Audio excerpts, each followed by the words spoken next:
Alexandre Moranville-Ouellette, un blessé grave dans un carambolage qui implique un poids lourd. Oui, sur la 640 dans la couronne nord de Montréal, il y a une femme qui aurait subi de graves blessures et serait à l'hôpital avec des blessures, heureusement, qui ne mettrait pas sa vie en danger, mais c'est le contexte qui a forcé la fermeture complète quand même d'une portion de l'autoroute 640 vers midi.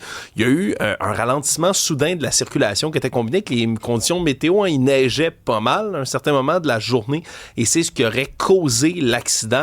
Donc, il y aurait eu un poids lourd qui n'aurait pas vu là, exactement le ralentissement de la situation et aurait embouti là, pas moins de 5 autres véhicules. On voit ici les images et on est chanceux, là, puis selon les autorités, extrêmement chanceux que ce ne soit qu'un seul blessé grave dans cette histoire-là, parce que ça aurait pu être un accident mortel. C'est un camion, là, vous le voyez à terre, là, qui contenait du brandy, puis ça s'est répandu à grandeur. Il y avait des opérations de nettoyage qui ont duré là, presque tout l'après-midi pour essayer de réouvrir tout ça. Et donc, on souhaite évidemment bon rétablissement à la femme blessée dans cette histoire-là, mais ça aurait pu être bien pire. Une autre histoire assez odieuse, un jeune travailleur du sexe qui a tué son client. C'est assez spécial, cette histoire-là. Un jeune homme de 22 ans, Moustakima Hassani, qui a plaidé coupable juste avant son procès devant jury de meurtre au 2e degré. En octobre 2023, il avait rendez-vous avec un homme du nom d'Arthur Ketian plutôt, qui avait 55 ans et qui, semble-t-il, obtenait des services là, sexuels contre rétribution, donc du travail du sexe, de la part du jeune homme. Il est allé le chercher avec sa BMW dans une station de métro, le ramène chez lui, puis on comprend que c'est là, évidemment, qu'ils allaient passer à l'acte.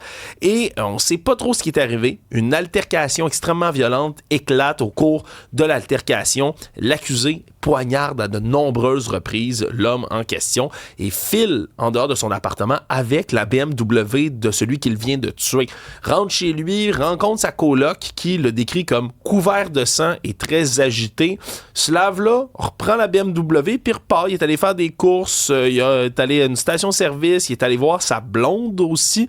Il était âgé de 18 ans à ce moment-là. Puis toujours et encore avec la BMW de l'homme qui l'a tué. Ce n'est que le lendemain que la femme de l'homme de 55 ans qui venait d'être assassiné l'a découvert nu dans son sang dans une scène qu'on dit d'horreur. Il y en avait la grandeur de l'appartement et finalement, il était 24 marié, heures plus tard.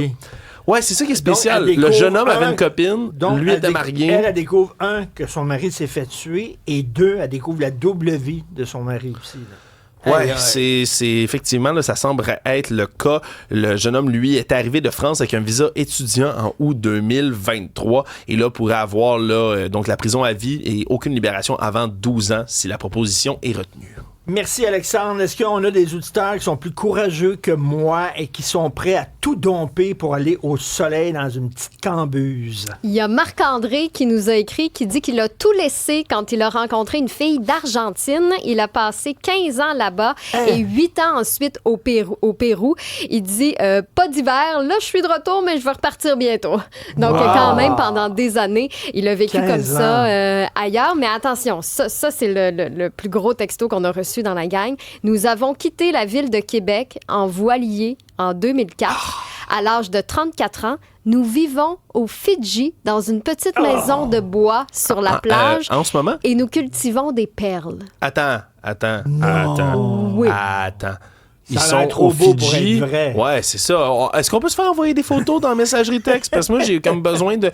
mais attendez, le fait que là, vous nous écoutez des Fidji, si c'est vrai, veuillez nous confirmer ça. Je suis surpris, mais heureux. Ils sont là. peut-être de passage à Montréal pour voir la Peut-être famille, aussi, pour voir la là. famille, pour voir des amis. Quoi qu'en ligne, on peut nous écouter partout sur la planète, mais bon. Ils sont peut-être revenus pour célébrer Noël. On est quelle date aujourd'hui? Ah non. On est le mois de marde, selon toi. Mais le 20 marde. Donc, quand même, là, c'est pas rien. Continuer de nous écrire. Mon Dieu, ça fait du bien, ce son. Mais alors, Yaya a fait une photo de moi sur la plage, assez ressemblante. T'as 5 cocktails, hein? 5 cocktails, c'est pas pire. Ça serait un petit lundi matin. à chaque gorgée, il échange de cocktails, tu sais.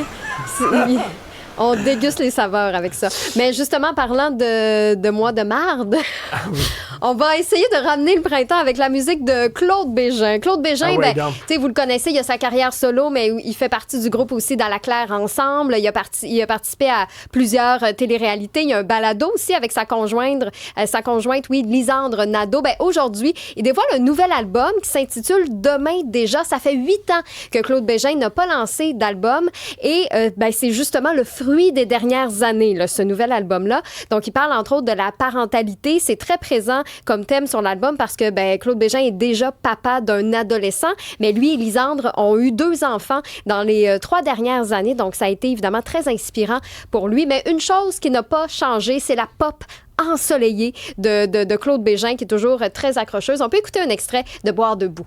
Il pleut à boire debout, il pleut à boire debout. Regarde comme c'est joli, regarde comme c'est joli. Il pleut à boire debout, il pleut à boire debout. Regarde comme c'est joli. Je pense à tout à l'heure, les yeux crispés. Tu sais, on dirait, moi je pense Claude Bégin, je pense vacances.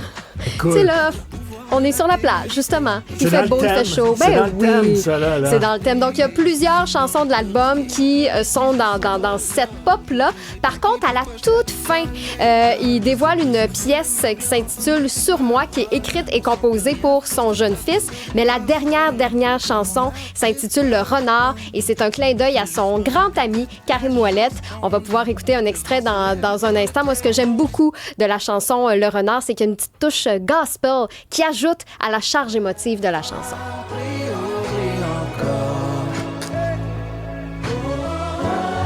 Les souvenirs sont des trésors. Oh, lève-toi, crie encore. Oh, c'est là où les comptes s'accordent. Donc, c'est un beau clin d'œil qu'il lui a fait. Écoute, oui, c'est très joli. La toune d'avant, ça me faisait penser à du Jimmy Buffett. Margaritaville? Margaritaville, de Jimmy Buffett. Là. Ça, d'ailleurs, là. lui, il y a des bars un petit peu partout là, à travers le monde, puis ces bars ont l'air des shacks, là, justement. Là. Puis tu bois de la margarita, puis t'écoutes du Jimmy Buffett. Là. Ça donne un goût. Margaritaville. J'ai le goût de boire un margarita. Oh boy! Ça va être du vin tantôt. Oui, je te disais, coucher sur la table, la bouche ouverte. Alors, pour d'autres nouvelles, Olivier dit yes. Pour d'autres nouvelles, allez sur le site et l'application cube.ca. Ah. Wasting away again in Margaritaville. Ah.